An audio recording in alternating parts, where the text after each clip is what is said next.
إياك وإياك ثم إياك أن تستأذن عقلك لكي تتغير في حياتك، لأن هذا العقل أصلا هو مبرمج على أنك لا تقدر ولا تستطيع أنك تتغير، فبالتالي هذا العقل لا يستطيع أن يغير لك من طريقة تفكيرك إلا إذا أنت غيرت من هذه الطريقة الأولى الكلاسيكية إلى الحياة الجديدة أو شيء جديد في حياتك اللي هو التفكير الجديد في حياتك.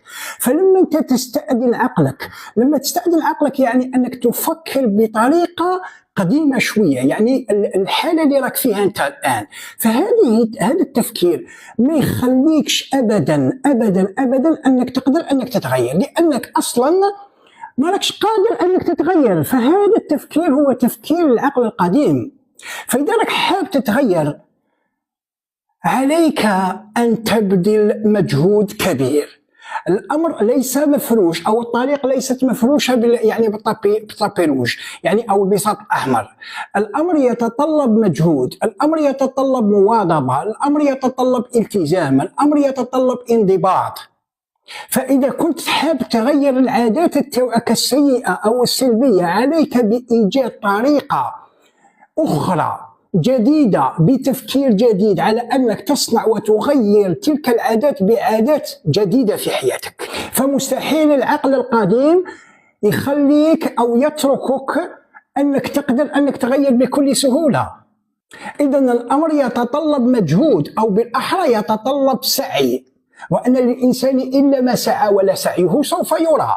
راح تصيب وتجد وترى هذا السعي تاعك أو النتيجة هذا السعي تاعك. إذا النتائج لابد لها أنها تكون عن طريق أسباب، فالنتيجة لن تتغير بالسبب الأول أو السبب الكلاسيكي أو السبب القديم اللي راه ذاكر عقلك أو راك مبرمج عليه من قبل.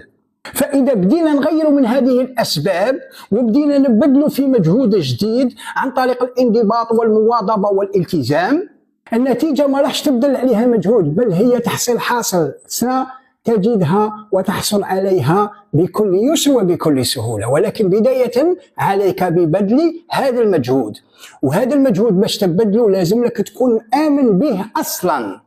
فعن طريق التكرار وعن طريق الإيمان بشوية بشوية تدريجيا راح تشوف الحياة تاعك تبدأ تتبدل إلى الأفضل.